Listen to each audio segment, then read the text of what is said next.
Hello, everyone. This is Lauren Steiner, and welcome back after a 7-month hiatus to my show, The Robust Opposition.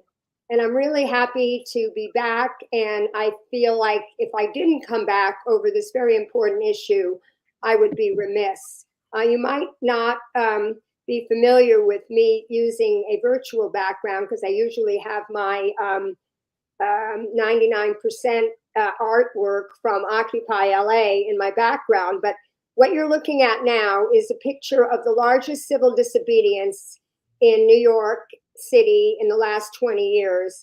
And it was organized by Jewish Voice for Peace, which is an organization that I support. And it was in Grand Central Station the other day, and 400 people, mostly Jews, got arrested for civil disobedience, and their call was not in my name, ceasefire now, never again is now, and other sayings that I totally support. I feel as a Jew, I cannot allow this atrocity to go on without acknowledging it. So I am doing this show. And I'm also planning to go to this march in Washington, D.C. on Saturday, this Free Palestine March on Washington, which is being organized by one of my guests, Brian Becker, and the Answer Coalition.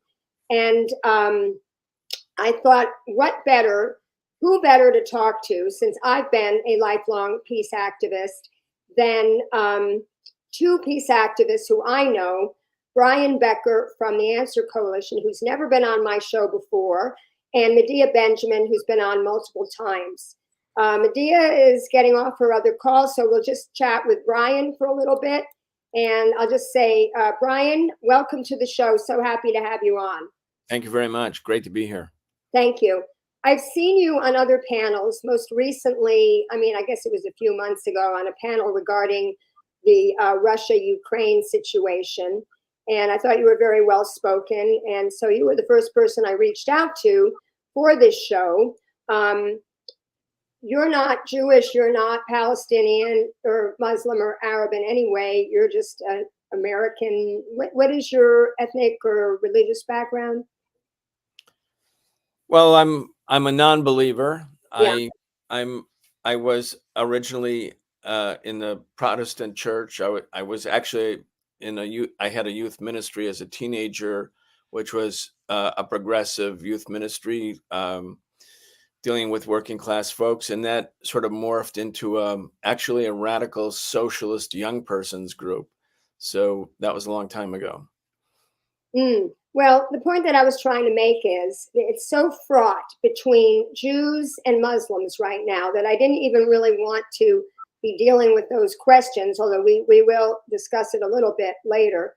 I just wanted to come at this from the perspective of a peace activist. So why don't we talk a little bit about the Answer Coalition, when you started it and why? Well, we started 3 days after September 11th. And I think it's really important to sort of highlight that because, Joe Biden and Netanyahu and the media is saying this is the October 7th raid by Hamas was Israel's September 11th. It was its 9/11. And people should really think about that because the Bush administration cynically took advantage of the terrorist attack on September 11th to launch a war against Iraq, to, of course, invade Afghanistan, which had nothing to do. No Afghans were on the planes that struck the World Trade Center or the Pentagon. The war against Libya, against the Gaddafi government, the proxy war against Syria, the endless war that's been undertaken against the people in Yemen and Somalia. Under the banner of fighting terrorism after September 11th, the U.S. Foreign policy makers cynically used the events on September 11th to do something they had wanted to do for a long time, which was to wipe out all of the governments that were independent, especially in this resource-rich area of the Middle East. The Answer Coalition has been standing with Palestine from the beginning of our formation 22 years ago. And we were In fact, when the Israeli government reinvaded the West Bank very dramatically with so many massacres like the one in Jenin, that was in March 2002, we organized a demonstration of 100,000 people in support of Palestine. Many forces on the left at that time said, well, you can't really stand with Palestine. The taboo about supporting Palestinians was so profound that even parts of the peace movement were very negatively impacted by the caricaturing, the stereotyping, the racist sort of demonization of Palestinians, such that people didn't want to touch it with a 10-foot pole. But we showed in 2002, April 20th, 2002, that a new movement could be born, and 100,000 people came out for Palestine. The demonstration that we're only one part of a larger coalition initiated by Palestinian groups that's taking place on Saturday, November 4th. This demonstration upcoming will be even larger than the one on April 20th, 2002. This will be the biggest protest in support of Palestine. And the demands are ceasefire now. Unlike Biden and Netanyahu are committed to endless war and not having a ceasefire. People are demanding a ceasefire. They're demanding an end to occupation, an end to apartheid. If we want to find a path to peace, you have to deal with the underlying issue. And the underlying issue for the Palestinians is, in fact, occupation. I'll just say this, Lauren, 5 years ago or 6 years ago, no, it was 5 years ago in 2018, when Palestinians from Gaza came to that fence, the same fence that was breached on October 7th, every Friday in the Great March of Return, peaceful, nonviolent protests, Israeli snipers shot them. Several hundred were killed. Many more were wounded. When a government makes peaceful, nonviolent protest impossible, then armed resistance becomes almost inevitable. So in all cases, the Israeli regime and its backers in the United States, especially the US Congress and the White House, any act of resistance, whether it's BDS, whether it's a nonviolent protest in 2018, and of course, the armed resistance that showed itself on October 7th and is going to continue now. Every form of opposition to apartheid and occupation have been demonized and criminalized. So we have to get to the underlying cause. If apartheid ends, I believe if the rights of the Palestinian people are upheld, if we can see historic Palestine as a democracy rather than as an apartheid system whereby Muslims, Christians, Jews actually can live as they did live for centuries in relative peace, I mean, that is the path to peace. Okay. Dia is saying she didn't get the link. I'm pretty sure I sent it to her. Going to send it to her again. Okay, sorry. I was just off sending that link to Medea. Hopefully it works. Let me get back to my questions. So the other thing about the Answer Coalition, it says, act now to stop war and end racism. Talk about that component of your organization. Well, you know, we formed, as I said, 3 days after September 11th, and there was so much racism against Arab Americans, Muslim Americans, and South Asian people living in the United States. Thousands of people were being rounded up. So when we were trying to oppose the Bush administration's cynical taking advantage of the September 11th attacks to launch its own policy, it was a foreign policy that had a very strong element of racism in it. And it was also being sort of dished out to, imposed on the Arab American population and Muslim American population in the US. People were being rounded up. The Patriot Act was explicitly targeting Muslims and Arab Americans. So we said, look, the anti-war movement can't simply be against war because war is the absence of peace. War is also the absence of justice. And one of the great injustices is racism. And, you know, wherever the U.S. goes to war, when it was at war against the Japanese or war against the Koreans or the Vietnamese, the war against the Arab nations, the heavy dose of racism is so predominant. So we built a coalition based on opposition to war and racism. Act now to stop war and end racism. we took those words and made it into the acronym Answer Coalition. Got it. Now, you said that 200,000 people showed up for that march. No, 100,000. 100,000, sorry. 1 million people showed up around the world to try to stop that invasion, if I remember correctly. And yet we still couldn't stop it. You've done so many marches. And when I lived in Los Angeles, I attended all of them since 2002. And when I started live streaming, when I set up my Facebook account in 2008, I would say I live streamed many more of your marches until I moved in 2020. So I'm a great believer in showing up just to show solidarity and to take a stand. I think we have to take a stand. But do you think that these marches actually work? Tell me which particular marches that you've done where you think you've either stopped something or moved the needle significantly. Well, it's a really important question. And there are some historical things that I want to mention that I think are particularly impactful.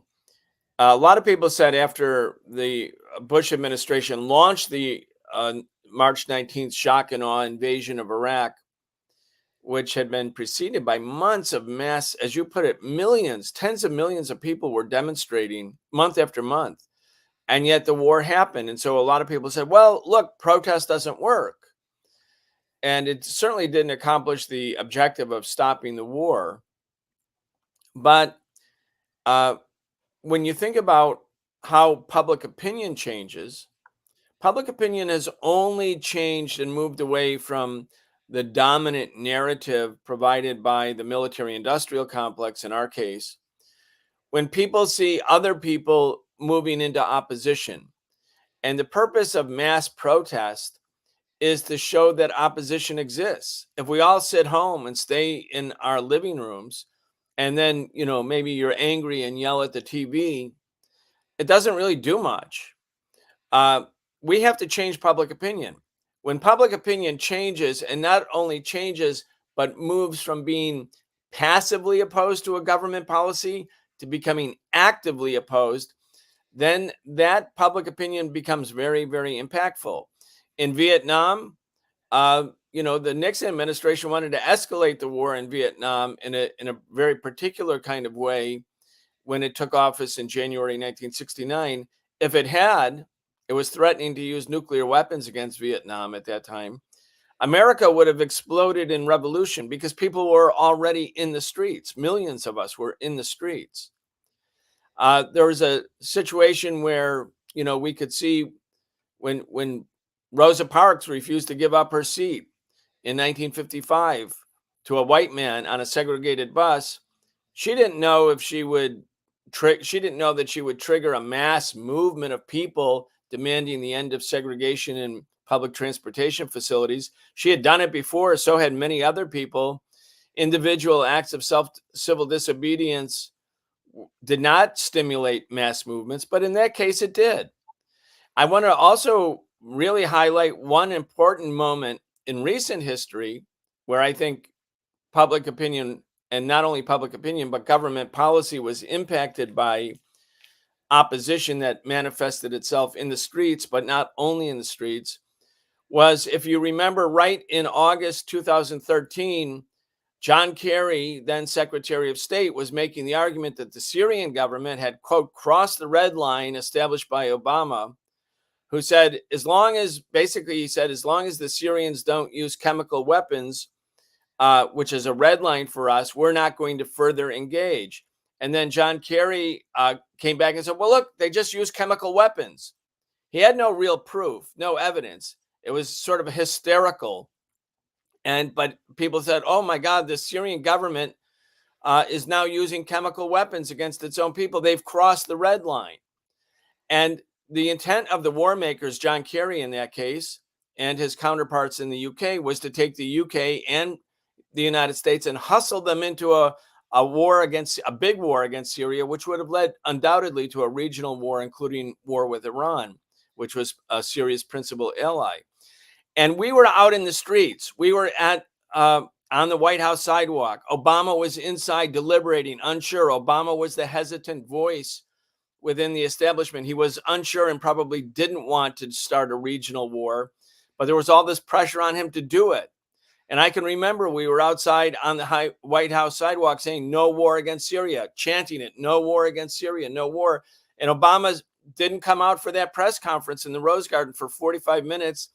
And the media started reporting, all we're hearing through the White House live stream is no war on Syria. Obama's cabined inside.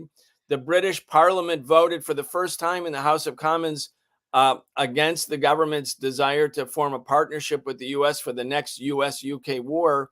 So Obama lost his ally in the U.K. Public opinion was running 300-1, and people calling Congress saying, we don't want another war. This was right after the Iraq war. And there we were in the street having this big noise saying no war in Syria. And Obama finally came out into the Rose Garden and said, look, I'm not going to make this decision. Let Congress decide. Suddenly, he was abrogating executive authority, but it's because he was punting. He didn't want to do it, and he knew Congress wouldn't do it. So at that moment, this combination of public pressure really had an impact because there was a war lobby. In that case, it was Kerry and Hillary Clinton and the Washington Post editorial board demanding a larger war against Syria. This was, of course, right after the terrible bombing destruction of Libya. So these are some of the moments. There are many, many more. But I think the reason we're seeing so many people change their opinion about Israel and becoming more sympathetic or empathetic to the Palestinian people, that's a direct consequence of many, many years of public protests of all types that have taken place since 2002, since that demonstration I mentioned in April 2002. And I think we have made a big difference. There is a sea change right now, and it's not going to change back in the direction of Israel. And like South Africa, once Israel loses public support internationally, once people don't want to buy its products, don't want to trade with it, that will be the end of the apartheid system. That's when we have an opportunity to say, which direction? What's the path to peace? Democracy or apartheid? Those are the two choices. Well, it's interesting that you bring up Syria, and I see Medea has joined the conversation. Medea, you may want to take yourself off of mute. I remember Syria, Obama not wanting to enter the war, and I recall at the time learning that it was because he couldn't figure out who the good guys were.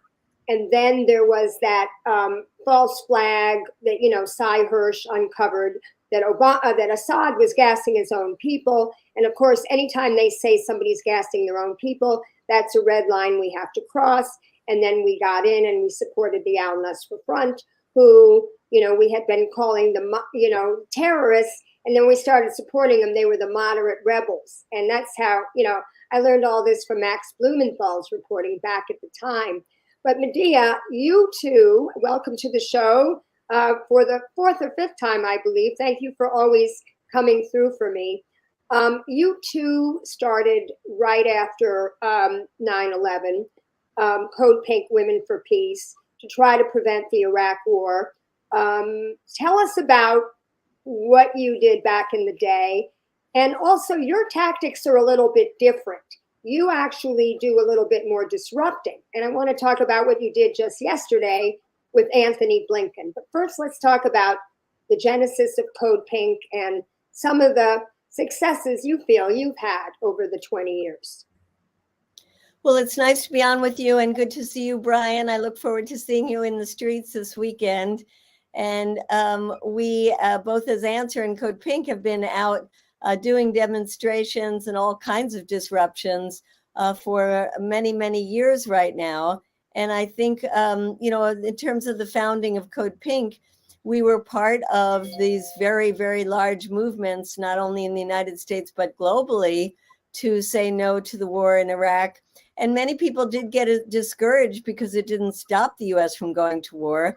I think it's important that you look at things in a much bigger picture, and the importance of taking the right position, the importance of of voicing that opinion, whether it's in the streets or the halls of Congress or in our writings or teachings, wherever, because we also always have to be ready for the next war. And in the case of Iraq, we were, as Code Pink, in Iraq when Colin Powell spoke before the UN with his lies about weapons of mass destruction, and immediately realized we weren't going to be able to stop that war, but we had to stop the next one. In that case, we were talking about Iran, and we spent a lot of years with many other organizations building up a movement to say no war to Iran and pushing for the Iran nuclear deal. So I would say in terms of success, we have to also look at stopping a war, knock on wood, because there is a lot of momentum even now to go to war with Iran, especially with the push from the Israelis and the ties between Hamas and Iran. But I think it's important to look at, like the case in Syria, like the case in Iran, where we haven't allowed our government and the massive military industrial congressional complex to take us to war. And of course, all the ways that we have protested the ongoing wars, whether it was Afghanistan or Iraq, tried to stop the US from going into Libya. We need an anti-war movement. We need a even more robust anti-war movement. And one of the things that's positive to see in this horrific massacre that we're seeing in Gaza right now is the enormous response all over the United States. I've been traveling to some small towns, and they said, we've never had demonstrations since the days of Iraq, the size that we're seeing now. So hopefully we'll be able to build the momentum on this to put some influence on our government. I don't think we'll do it in time to stop things like the $14 billion that they're about to pass through. But in the longer term, we must change U.S. policy towards Palestine and, of course, U.S. policy in general, the militarized policy that we have. Well, it's interesting that they're trying to actually, the new Republicans who've come in, and Mike Johnson, who's probably worse than Kevin McCarthy, worse than Stephen Scalise, worse than Donald Trump. They're trying to separate the funding from Israel to Ukraine, which of course we would love that they not fund Ukraine, but we don't want them to fund Israel either. We have noticed in the last 3 weeks that the messaging has changed from not wanting to actually saying that a ceasefire would be a bad idea, from the State Department putting out a memo to its employees saying, do not mention de-escalation, do not mention ceasefire. Now we've moved the Biden administration towards this humanitarian pause. I know when Bernie called for humanitarian pause and then Elizabeth Warren called for a humanitarian pause, we were always saying that's not enough. We want a total ceasefire.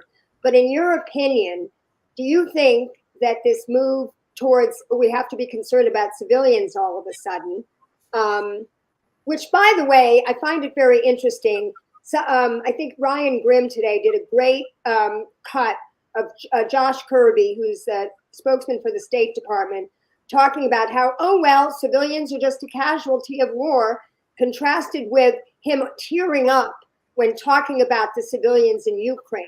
One has to wonder, you know, do they care about only the white civilians and not the brown civilians? But in any case, they're now talking about the civilians.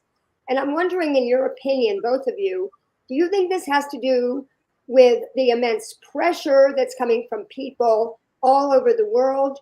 Or do you think it's just coming from these horrible scenes that the media is managing to cover, even though they tried to do a blackout for one day?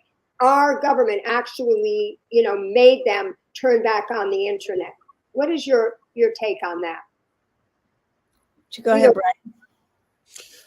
Well, I'm pretty stunned by the ability of somebody like Joe Biden to not say that he's for a ceasefire, to in fact resist the ceasefire. That means Joe Biden wants the Israelis to keep doing what they're doing. So yesterday they bombed the apartment building in the refugee camp again. And how many died? And who's under that rubble? What's happened to those children under the rubble? Are their heads cut off? Are their arms gone? Are their legs gone? Well, certainly they're dead. And Joe Biden wants that to continue. I mean, when you think about the immensity of the horror of what's going on, where the whole world can see that Israeli planes and missiles being used with American munitions paid for by American tax dollars, carrying out this relentless war against the society, Gaza, half of whom are under the age of 18, meaning they're children. So it's a war against children. And we know this. It's not hidden. It's not like you don't have to go to some alternative media source to learn the truth. The truth is out in the open. And Biden says that's what we want. We want to continue it. So any little tweaking about a humanitarian pause while refusing to do a ceasefire means that the blood of the children in Palestine is on Joe Biden's hands. Medea, your thoughts? It's not just Netanyahu. And I do want to say this.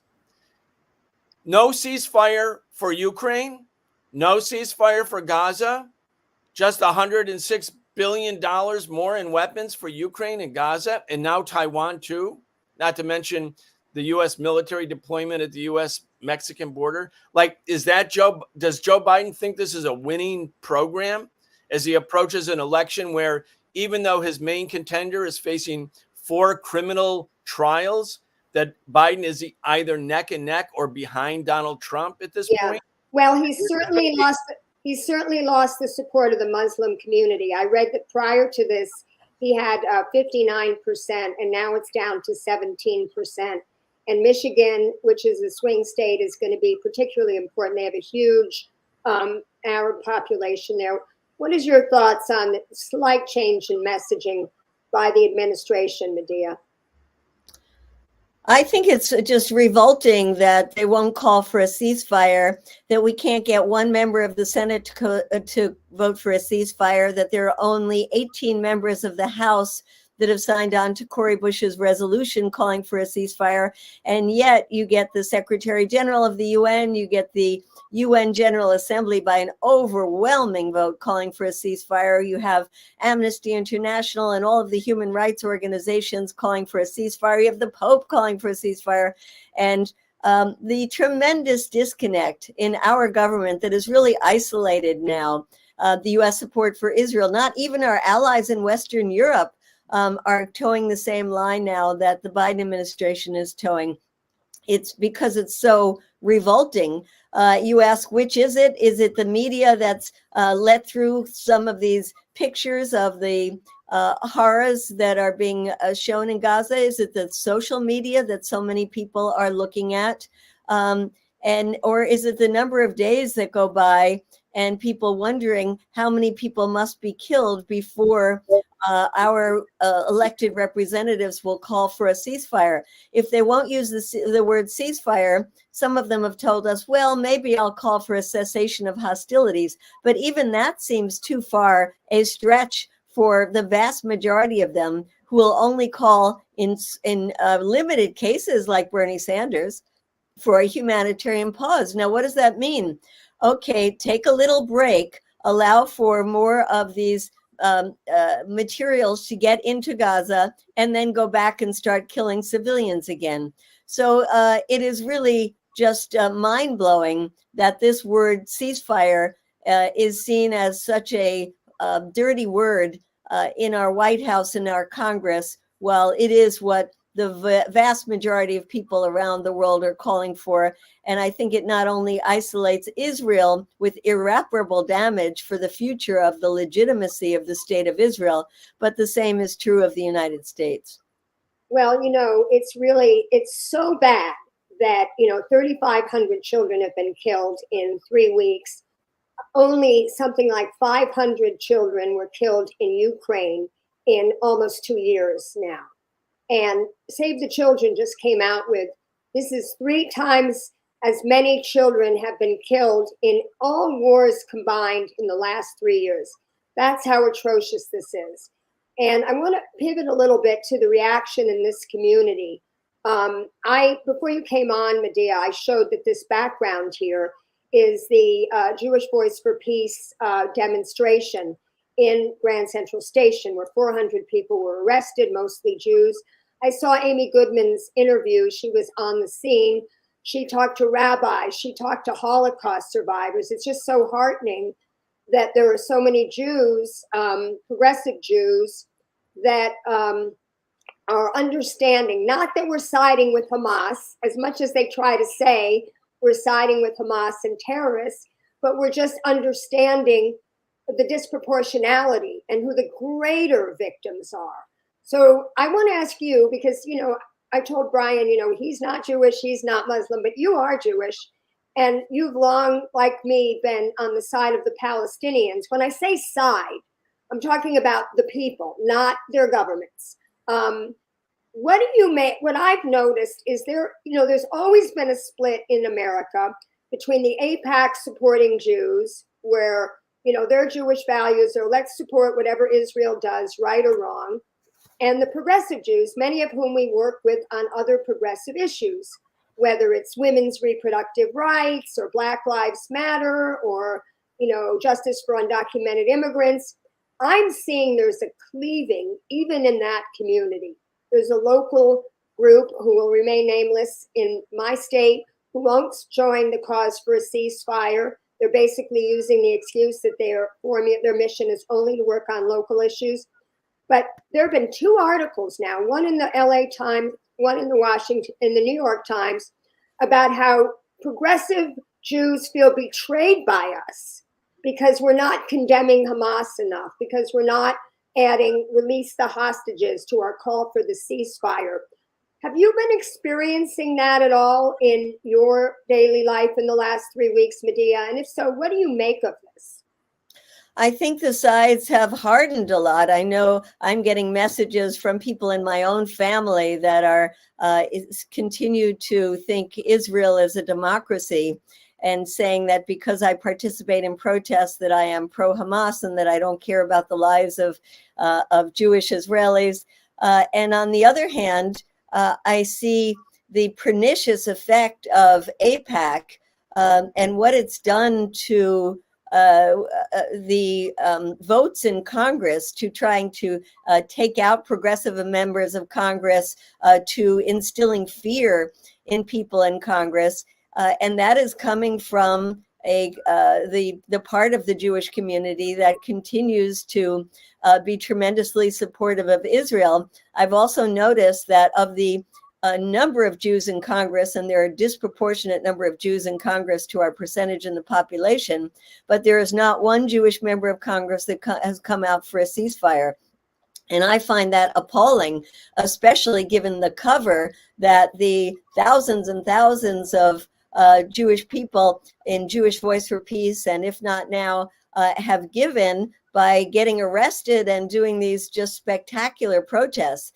We have put a lot of pressure on all of the members of Congress, but some of us, particularly on the Jewish members of Congress, because we know that they will give cover to other members of Congress if they come out. So we've done sit-ins in Jamie Raskin's office, and Jan Schakowsky's office, and Bernie Sanders' office, Sarah Jacobs, and others, all of these people who are progressive on so many issues, and yet we have not moved them enough to use the C word, the ceasefire word. So the Jewish community is extremely divided, but with all the beautiful protests being done by the groups like Jewish Voice for Peace and If Not Now, let's remember that there is so much money and so much organizing that has been done for so many decades by the lobby groups like AIPAC and those affiliated with AIPAC, that continue to buy members of Congress and make them afraid for doing the right thing, even if they know in their hearts that this is a horrific time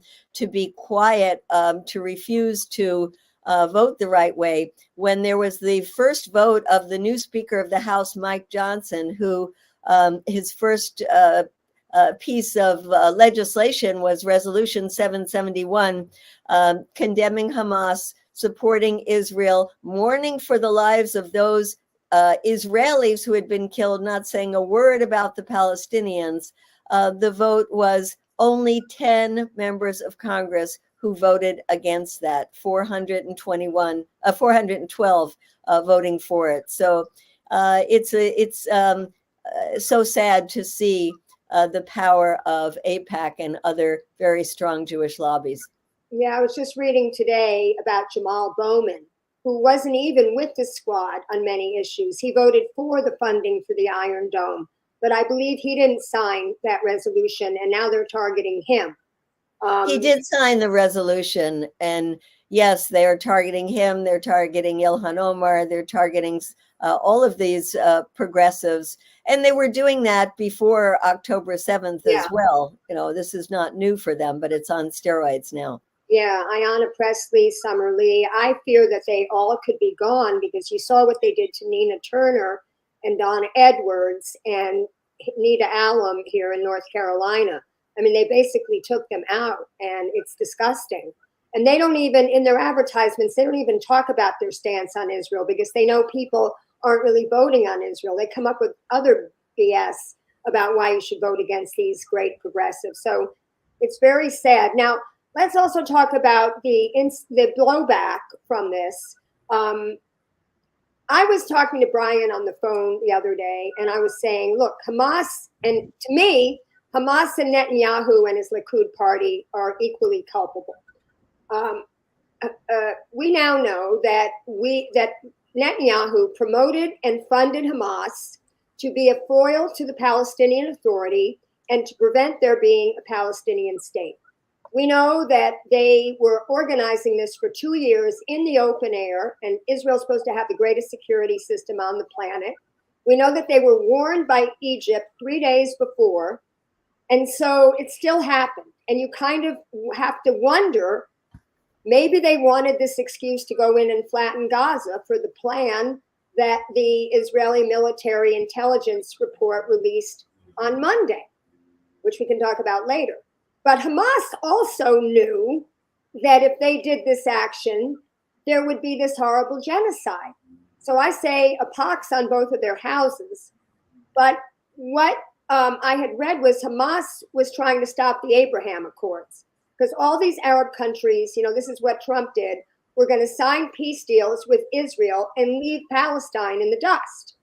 So they wanted to stop that. And then just today I heard not only did they want to stop that, they wanted to have their aid in a war against Israel, which now looks like it's going to happen. The Houthis fired a missile, or they're taking credit for firing a missile. It probably got intercepted by the Iron Dome. But, you know, Hezbollah is going to do something. And then if Iran gets involved, we get involved. And then there's this huge, wider Middle East war.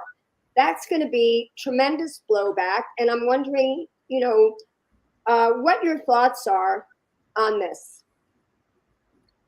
Brian?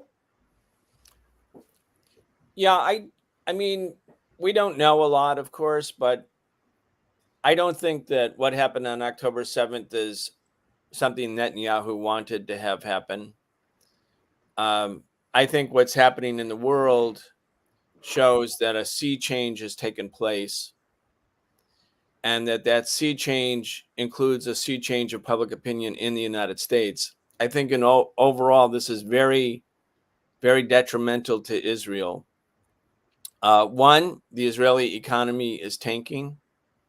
Secondly, a great number of Israelis who were not really hearing their voice hold Netanyahu responsible for, one, the failure to defend them, and then the failure to respond after the attack began, and for the policy, the protocols carried out by the IDF, which is to, if their soldiers are taken prisoner, and that includes civilians, I think, by the enemy, that they just indiscriminately fire, because they don't want the enemy, in this case Hamas or the Palestinian forces, to have leverage. So there was a lot of civilians. We don't know how everybody died in Israel, but according to testimony from a number of survivors, Israeli survivors, many were killed by the Israeli defense forces sort of callously opening fire against those who were holding them, no matter if it meant the lives of the people who were a prisoner. I think that the Israeli government is also faced with a growing regional quandary. Hezbollah is getting stronger, much stronger than it was in 2006, when, in spite of the superiority of Israeli weapons, Israel could not prevail in that terrible war in Lebanon. Yes, they were succeeded in creating a lot of human suffering by dropping cluster bombs and other munitions in Lebanon, but militarily they did not succeed. Hezbollah now has a military capacity that has grown a great deal, and its standing within Lebanese body politic is quite strong, much stronger than it was in 2006. It's not considered simply a fringe or resistance organization. It's part and parcel of the mainstream of Lebanese politics, and it's getting stronger. I think this is really a turning point for the Israeli government. They're becoming more isolated politically. I think the sympathy is going certainly throughout the global South, but even in northern countries and Western countries, more and more sympathy for the Palestinians in opposition to the Israeli government policies. I don't see how this could turn out to be a good thing. Yes, Netanyahu can blow up a lot of buildings and kill a lot of kids, but killing children from the air war, as we remember from Vietnam, the U.S. killed lots of Vietnamese kids. It doesn't mean that they're going to win the war militarily. And I think the stakes are very, very high. And I think Netanyahu is actually in a corner. And I would guess also there are divisions that we're not hearing enough about within the Israeli establishment between those who do want to hold Netanyahu responsible, cast him aside, and perhaps come up with a comprehensive settlement. Let's remember, Gaza is occupied territory. It was seized militarily in 1967. The Israelis took the settlers out 20 years ago, but it didn't really end the occupation. The same with the West Bank. So I think this is a very bad development for Netanyahu. I don't buy the conspiracy theory that this is exactly what Netanyahu wanted. I understand it, but I just don't believe it. Well, listen, he was on his way out anyway. There were 250,000 Israelis marching in the street when he tried to disband the Supreme Court. And there's nothing that unites a country more than a good war. And now for a while. Yeah, but they're saying this thing could take 6 months to 6 years. That's what I'm saying. Like the U.S. was maybe united in 1965 about Vietnam, but not by 1969. Right. Well, Medea, what do you think about that? I don't think that Israel wanted this war, and I don't think that Hamas ever thought they would be able to infiltrate in so many areas and that they would be able to kill and capture so many people. I think that they didn't anticipate that, and they didn't anticipate the kind of horrific revenge that Israel would take out on the people of Gaza. I think it was another desperate cry that we are here in this open air prison and nobody's doing anything about it, and things are getting worse in the West Bank, and they're attacking our holy sites, and there are these right-wing fascists who are in the government of Israel right now. And the rest of the world is just allowing this to happen. And even worse than that, they're making agreements from the Arab world with this Israeli government. And of course, the U.S. has been pushing so hard on those agreements. And the one that has been most important would be one between the Saudis and the Israelis. And so all of these things come together. And I think they have come together in a horrific way. Which has a momentum now all its own, as conflict tends to have. And unless there is a stronger momentum from the most important outside player in this, which is the United States, this really does have the danger of spinning totally out of control.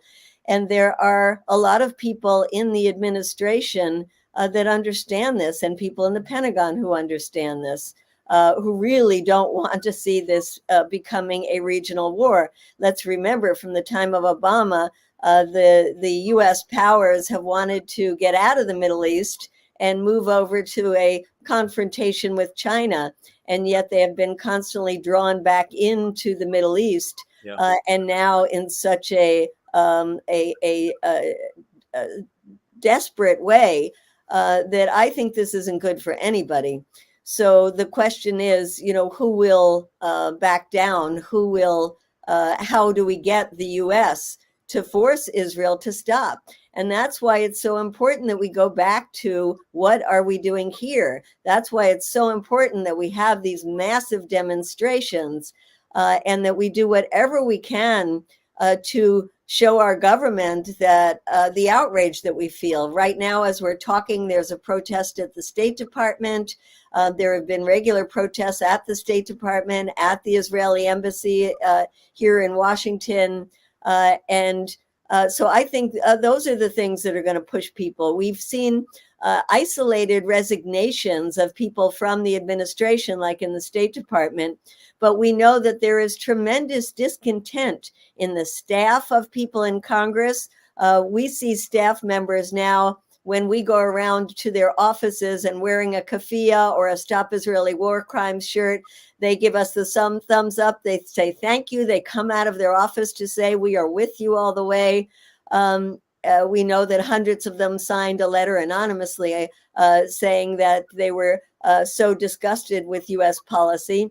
And we think this is happening within the State Department as well. I was in one of the big protests the other day and just randomly talking to a woman who started crying about how distraught she was about what's happening in Gaza. And then she turned to me and she said, and I work in the State Department. Imagine what it's like working in the State Department. She said, I'm in my 40s. I have a mortgage. I have kids. I can't resign. And I know this is a cop-out for me.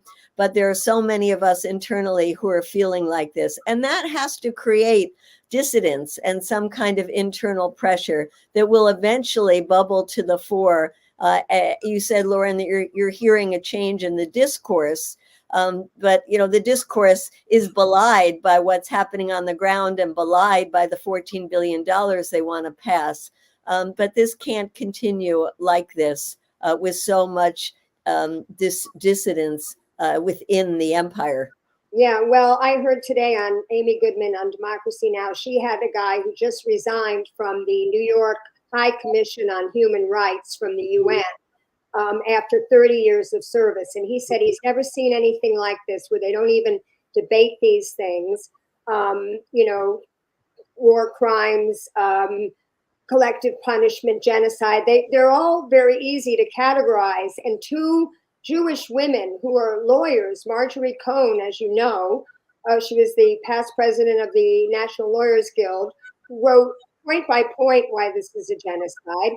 Raz Siegel, who is a literal professor of genocide and Holocaust studies, wrote an article calling this a textbook case in genocide. And I don't understand how anybody, the whole world, we're trying, obviously, those of us who do see it are trying to stop it, but everybody else is just going about their day watching a genocide and making excuses about it. Now, I don't necessarily agree with you, Medea, that Hamas is a good faith partner for peace. I understand that there is resistance going on, and even Gandhi and Mandela said violence is not out of the question when you're resisting. But I feel like the fundamentalist nature of this conflict right now, and it didn't start out this way. I just watched Shattered Peace, which was a history of the negotiations from Oslo to Camp David to Taba. And they actually showed the negotiators, interviewed the negotiators from both sides. And these were reasonable people, but they were by and large secular people. When you've got Likud and Netanyahu, who's talking about the people of the darkness versus the people of the light, bringing up the prophecy of Isaiah. And then you have Hamas, who was existent back then. They would have suicide bombers blow up these peace negotiations. I don't necessarily think that that is exactly what they're doing. I am a little more cynical than both of you about the motives of leaders of countries like Netanyahu and Hamas. And one more thing about blowback before we have to go is the incredible rise of anti-Semitism and Islamophobia in this country and most probably around the world. And we see the result of that. People are going on to sides here. And we see the Harvard students who say this is totally on Israel. And then we've got these big hedge fund guys who pay for panel trucks going around saying their names, telling law firms not to hire them. We've got, Palestinian students being attacked in one university and Jewish students being attacked in another, the incidents in Cornell. And it's just horrific now. This is a major blowback that always comes from these things. And it just makes me feel like so hopeless because we're getting tribal, we're getting primitive. And I'm just wondering what both of you think about the ability to have peace when you're dealing with religion, which has these like kind of fixed views. There doesn't seem to be a lot of room for negotiation.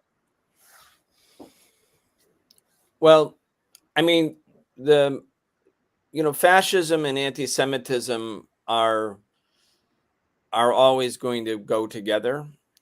And we have the rise of right-wing fascist movements in the United States. We remember at Charlottesville where these racists started their demonstration with "the Jews will not replace us" and carrying torches.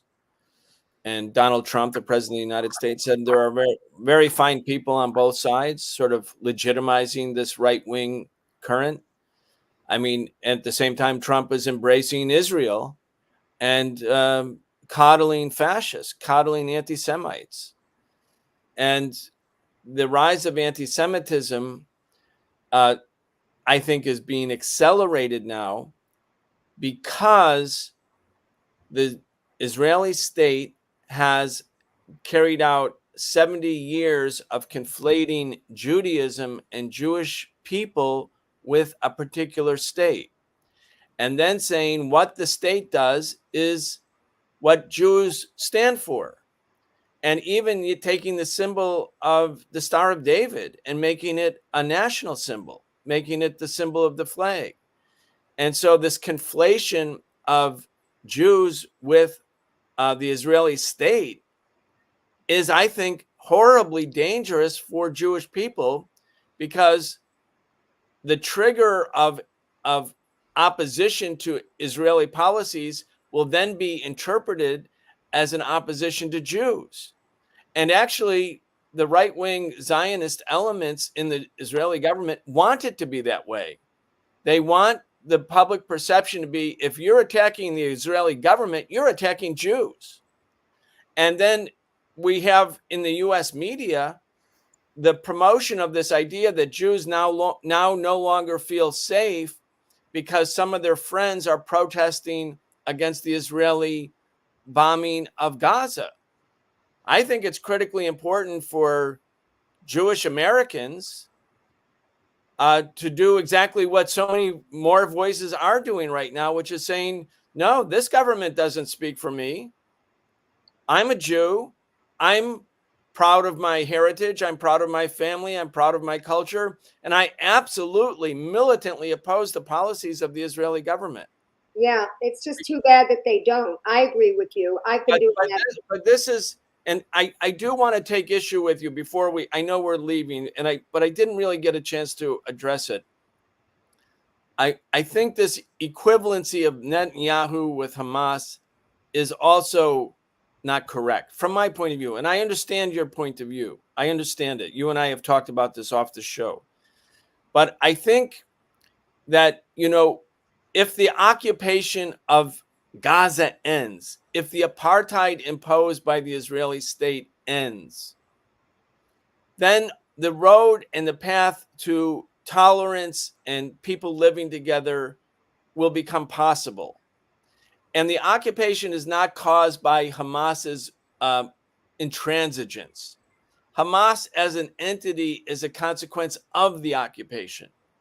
And so if we say there's an equivalency because both sides use violence, for instance, I don't think we help people get to the real problem. The real problem isn't being against Netanyahu or against Hamas per se. The real problem is there is an occupation.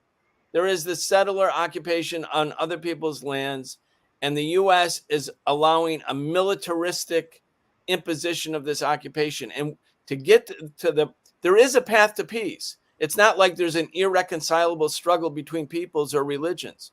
This is a consequence of how Israel as a colonial project became cynically manipulated by Western colonial powers and still is. So I think that's the framing that we use. And it's not because I'm an ideological supporter of Hamas. I'm an atheist. I'm a socialist. I'm not a part of any religion, but I don't think it's about religion. I don't think it's about religious organizations being, exceptionally intolerant. I think it's really about the dynamic of occupation. Well, the problem is that, there never is going to be a solution because there's no more contiguous land for the two-state solution, and the settlers aren't going to leave, and Israel isn't going to make them leave, and they're never going to have a one-state solution because they're not going to allow the right of return. If they allow the right of return, then Israel is no longer, Israel is either a democracy or it's apartheid. But that's why we have to support the right of return, because that's the solution to ending apartheid. That's true, but then Israel's never going to allow that. What do you think, Medea? What do you think the solution is? I think the solution is one democratic state with equal rights for all, and that's where this has to lead. I have had a chance to talk with Hamas several times when we visited Gaza, and I must say that there is a huge division between the political wing and the military wing, and there's a huge division within the political wing about how much outreach they should do to Israel and to the West, and that any time that those more moderate elements of the political wing have done the outreach, they have been rebuffed time and time again. And when we were there is when Obama just came in and they wanted to meet with the Jewish delegates in our delegation. We met with them and they said, how do we make it clear we're not against Jews, we're against Zionism? And they say, how do we have a relationship with the United States when they never respond to us? And we said, well, Obama's new. He's coming to Cairo to say we need a new relationship with the Arab world. Write to him. And I just, as we close, want to read one paragraph that they wrote in the letter they gave to us to give to the Obama administration that was never answered. It says, we in the Hamas government are committing to pursuing a just resolution to the conflict in accordance with international laws expressed by the International Court of Justice, the UN General Assembly, and leading human rights organizations. We are prepared to engage all parties on the basis of mutual respect and without precondition. However, our constituency needs to see a paradigm shift that not only commences with lifting the siege of Gaza and halting all settlement expansion, but develops into a policy of even-handedness based on international law and norms.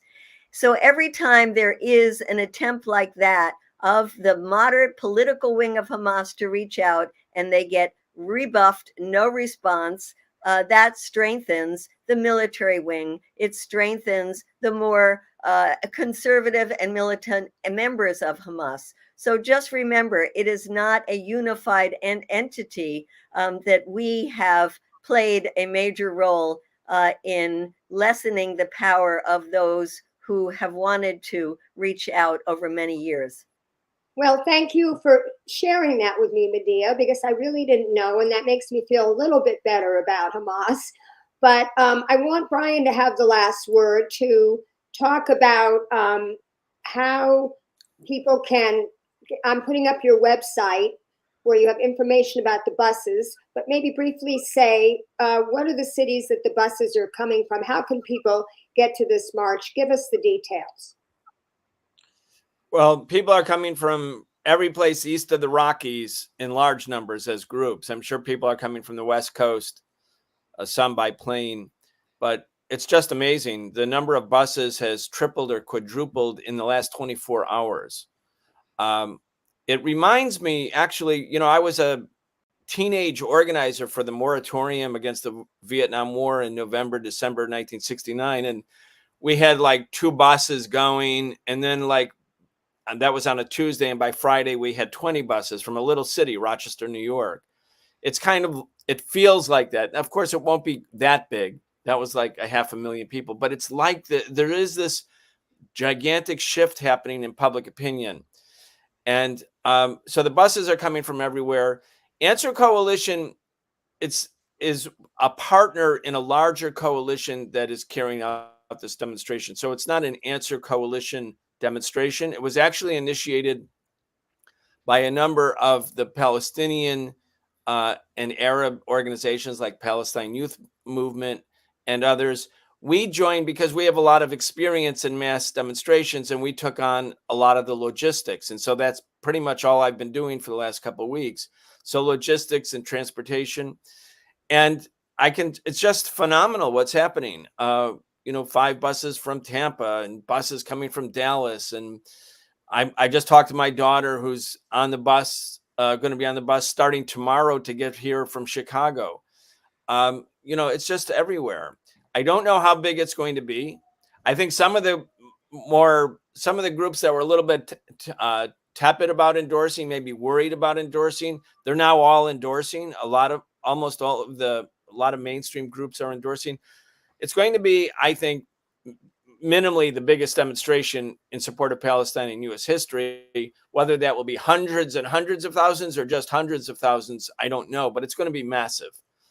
And it's exactly the kind of message that we should be sending. When a government that speaks in our name says that we, meaning America, opposes a ceasefire, it doesn't reflect the view of people in our communities. And, some people could have voted for Democrats, some could vote for Republicans, some could vote for independents, some for socialists. This is across the board.